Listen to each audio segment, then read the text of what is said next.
So this is a rear seat entertainment screen for your Model 3, Model Y, and primarily you've got your AC controls and a few other things. But there's a very neat feature here that this has.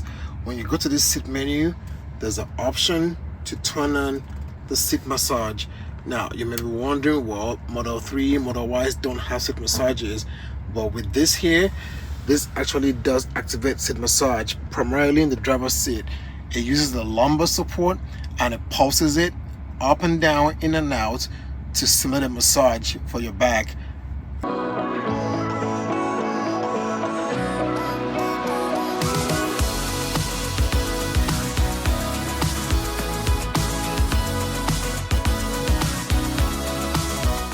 So today it's going to be an installation slash review video about a product from Satonic. This is one of the latest products, and it's a rear entertainment screen. So in your Model 3 Highland, which is a new model, your Model S and your Model X, you typically have a screen in the back for the rear passengers to do stuff with. Your initial Model 3s and your Model Ys do not have that, and so this is a modification that you can do that gets to that same functionality in the back. It also has like a cutout in the bottom for air vents that you can also still move around. So you've got the screen on top, air vents in the bottom.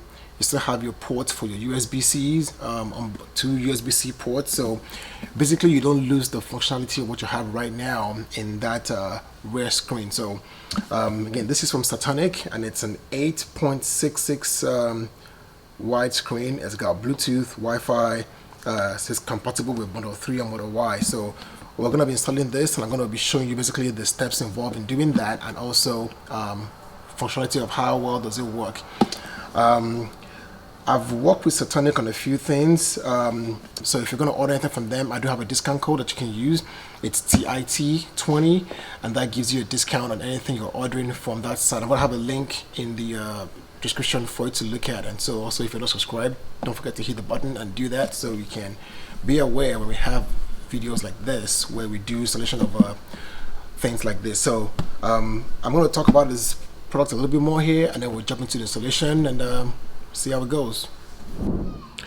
All right, so this is the product. It comes box just like that, and so let's see. You have something here. You got a pry tool. So there's a pry tool, and then you've got this is gonna go with your camber. You have a pry tool, then you've got this here.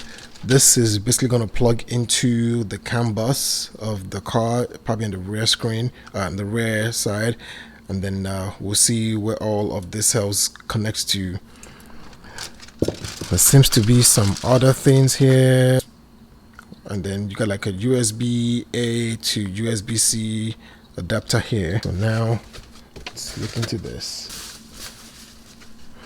All right, so that is it here.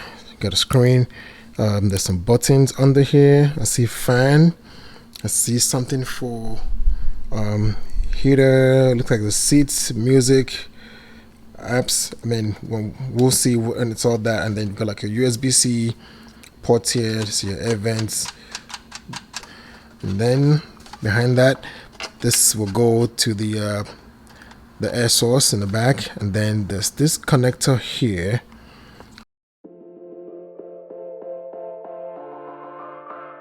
First things first is taking this off, and so but to take this off, it's very easy. From the bottom, I'm gonna pull up, and that's it, and that's how that comes out. So with that out now, let's take this out a little bit. You have the connection for the USB-C down here. I'm gonna take that. It's just a little clip that's right there. So and that's that. So with this is done. All right, so there's this thing that it comes with, and that when you take off the USB-C connector, this goes over that, just like that.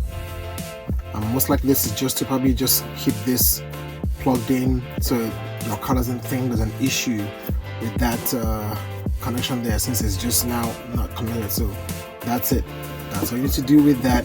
Then that can just get tucked into that space under there. The next part you need to work on is going to be down here where they have the CAN bus OBD port and everything. Alright, so I moved the seat front and up. That gives you more access to this space back here, but if you can get to it from the side, again, that's probably going to be the easiest way. There we go. See, just, and then that's it. So that's out. Now, like I said, I already have something in mind. So if this is your first time doing something like this blue will be in here. This right now is what's powering my ambient light. So if we're gonna keep going here, so to disconnect this one here, pressing here.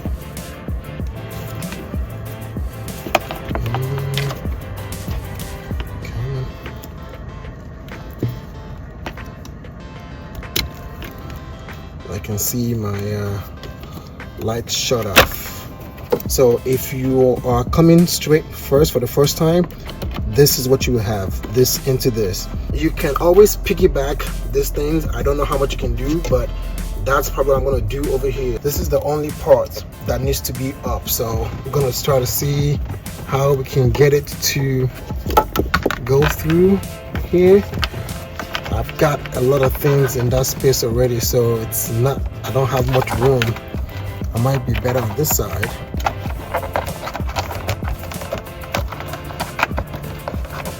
So this is the hole that I'm trying to feed through. You can see the wiring coming up from there, so I'm just trying to push it up through enough so that I can grab it. Yeah, that's dancing, but because it's a very small slot, it's stuck. So there we go. Now it's here. You gotta go fish it out. Now the only other issue now is, all right, we got it out. So I've got this side here and this side here. All right, so this here, no, it's the big one. Actually, I need to figure out how I'm gonna do my piggyback. So if you're just doing connecting directly, the big one goes to the small one. The small one on the monitor goes into this. Now it might be different for you if you have a Model 3. The Model Ys here have this metal plate. Why, I don't know, but there's nothing behind it, and I can tell you this metal plate is a problem. It basically, it's yeah, it's you can't move it and it hinders you a lot. So for my piggyback, I basically have to take this guy, gonna go into that guy, then the small guy from here is gonna go into this guy, then I'm gonna take all of that, then feed it into this guy.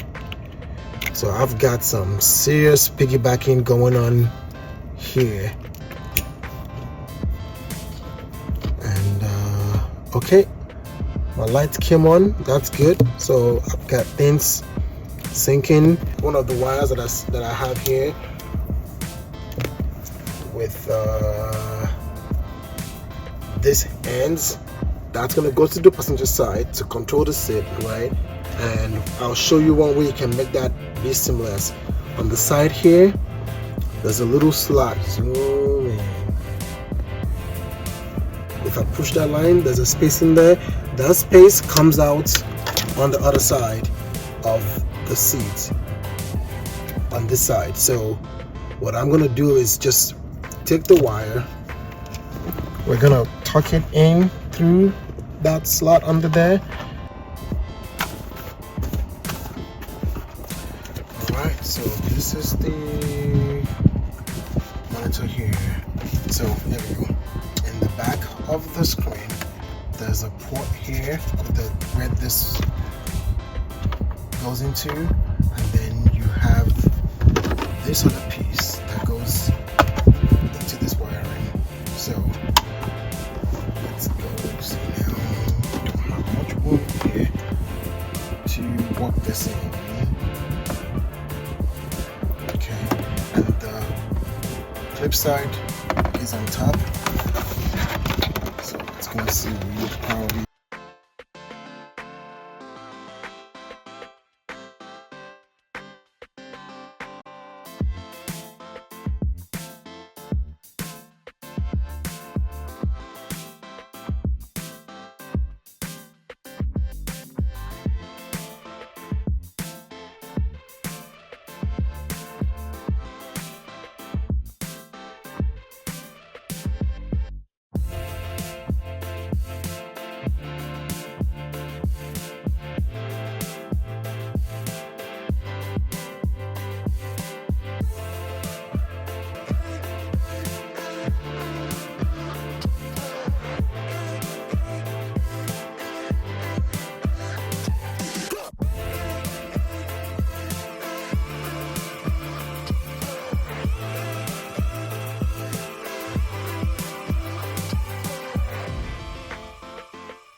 Installation. Let's talk about this product.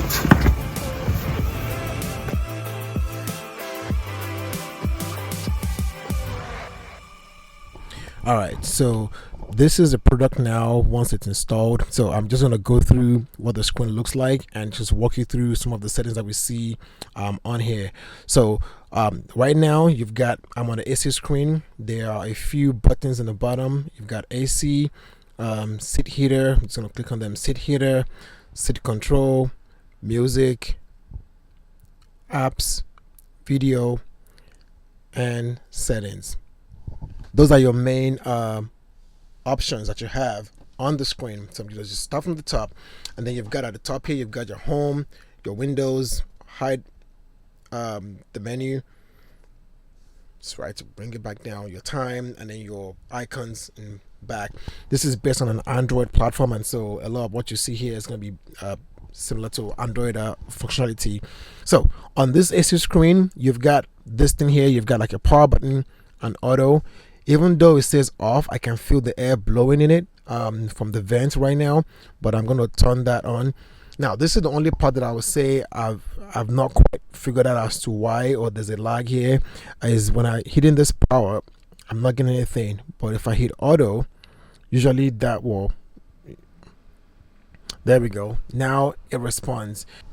Once I do that, I can see now you've got your, it's showing me my fan speed, and it's showing me the temperature.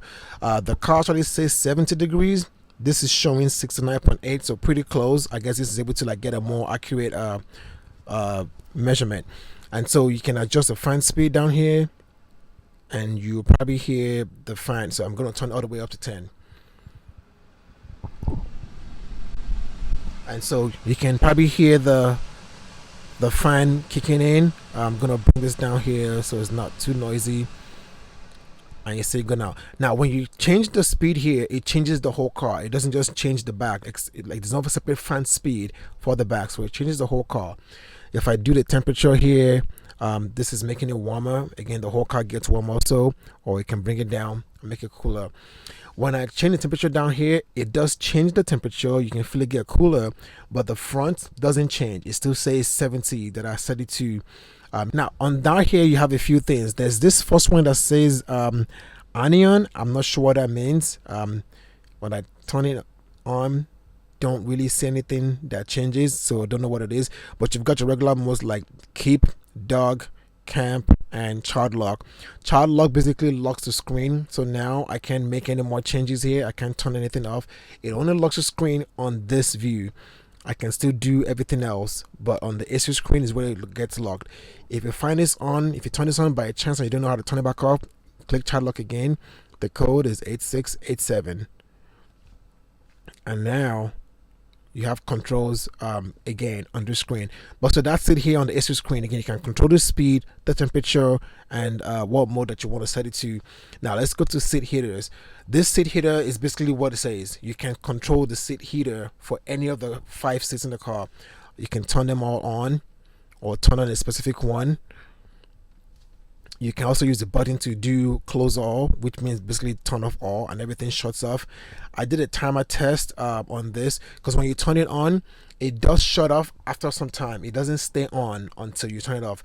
When I did a timer test, it stayed on for about 50 seconds or so and then it shut off, which I think was perfect because I don't necessarily need the kids turning the seat on all the for forever. So it's got a timer that it does that, it turns it off, but that's all you can do here is just control the seat heaters.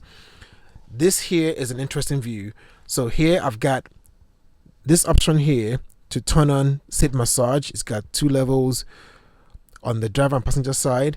I will tell you this, it doesn't work on the passenger side, but the way it works is basically it uses the lumbar support in the driver's seat, and it basically pulses that. It adjusts the lumbar tension. It pushes out, pulses it in, up and down, and that's how it basically controls, gives you the massaging feeling. So it's not like you're vibrating massage, it's just using the lumbar support to help massage your back. But I still think it's a pretty neat feature. There's also the option here with this here where you can move the front seats, the front passenger seat. You can move it forward, you can move it backward, you can move the seat back to front or back. Now you can't move the driver's seat, which is great, but that's what you get on the screen. There's also an option here to open the glove box. You press that, the glove box opens, and so nice control there. Then going to the music screen. This is where you basically control whatever music is playing on the car. So if you're on radio and I do this, so you can hear now it's basically controlling radio. I can turn the volume down, you can hold it down or tap it, the volume controls. You can increase it also. Now, so again, if you have Spotify on, it will change it. But yeah, that's what this is. You can pause. There's no mute option. It's basically just play, and that's it. All right, well, moving on. Next thing here is going to be the apps. So on the apps, you have all the controls: music, video, Bluetooth music, gallery, file manager, car info, settings, audio settings, CarPlay, Android Auto, and then some other options here.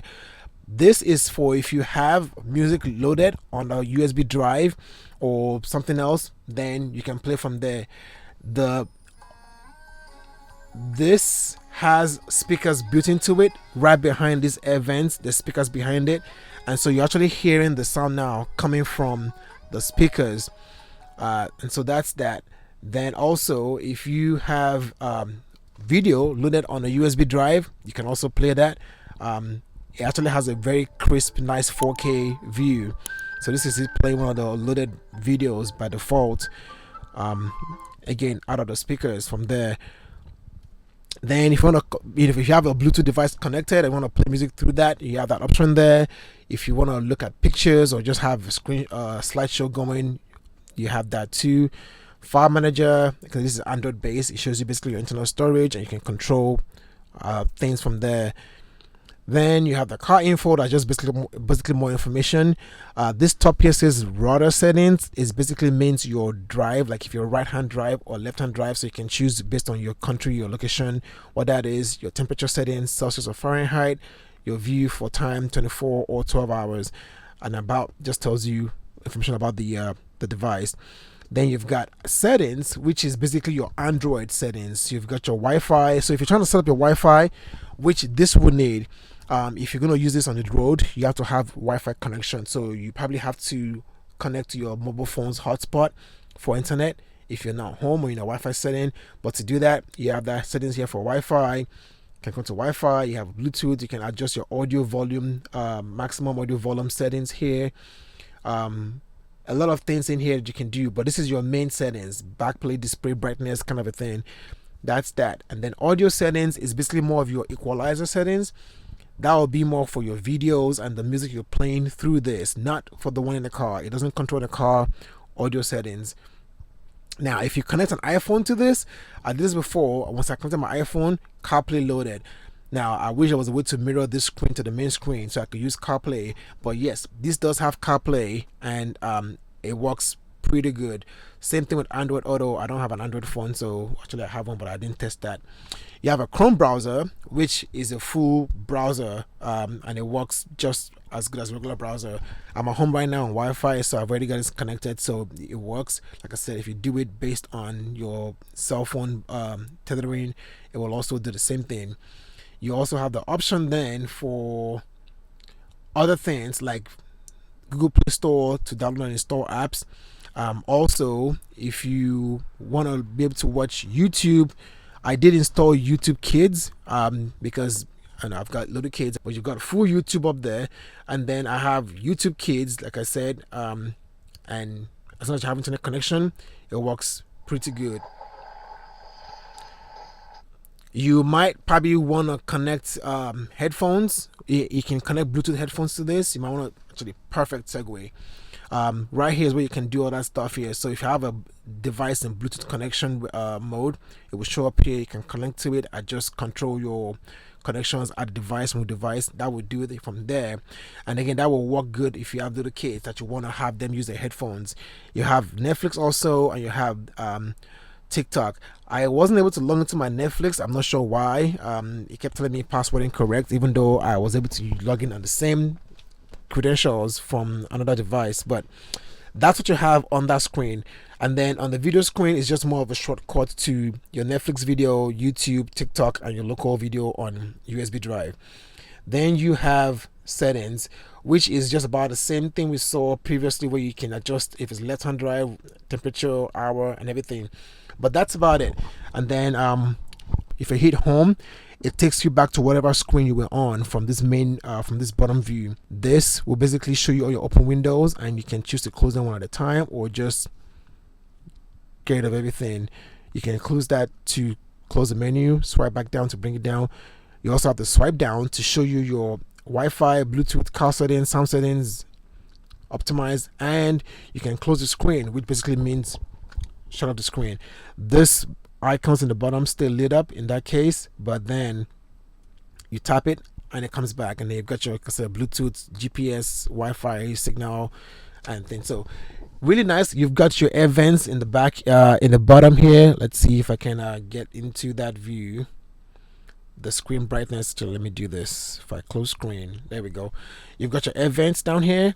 They don't adjust up or down, but they can adjust left to right. It's not a pretty big adjustment, but you have the option to adjust both of them left to right. You have that.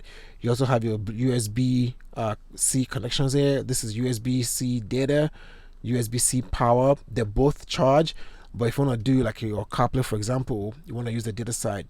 And there's a little button here for to reset stuff. Like I said, there's speakers in the back, but again, it flushes nicely. It's it integrates nicely with the rest of the center console. Kids like it. They've been kind of fighting over it. I want to do this, I want to do that. So that's gonna be the struggle here, is who gets to control what. But again, I think it's a very nice feature. No issues with it so far.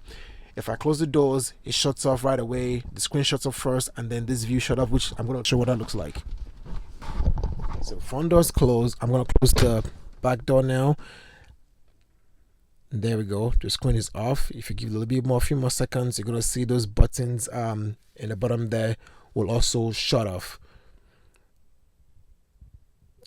And there we go. Now it's off. if you tap it here from here, it doesn't wake it up. So it's basically based on the car. However, if once I open the door, it's gonna boot up again here in a second. It starts off with this welcome screen, and then it's gonna load your Android OS and go from there. But what I'm gonna show you is I want to show you the camp mode, because if you put it in camp mode, when you close the doors, all the screen, everything shuts off. It keeps the AC on and it keeps the rear screen on. So the camp mode mirrors like the main screen camp mode. Great. So now I'm going to turn on camp mode here.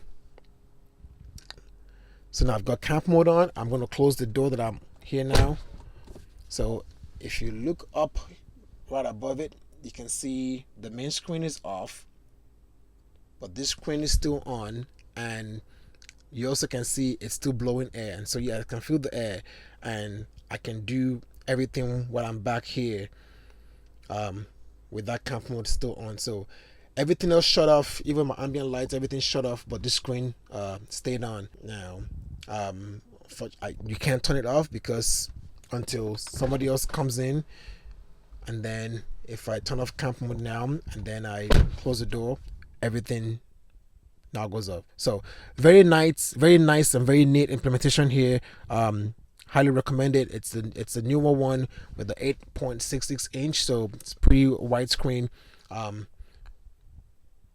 right, so that was the Satonic 8.66 inch rear entertainment screen that we just installed and went through. I think it's a pretty nice, neat product. There might be some, you have to just get used to knowing how to work it.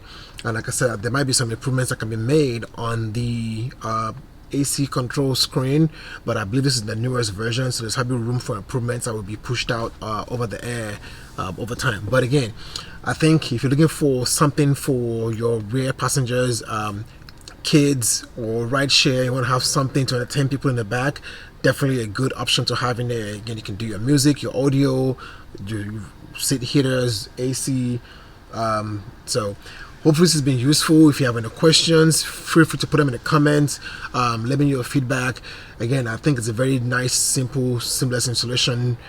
Really, I say serious improvements here with you not having to connect those wires for the seats. That can be a pain.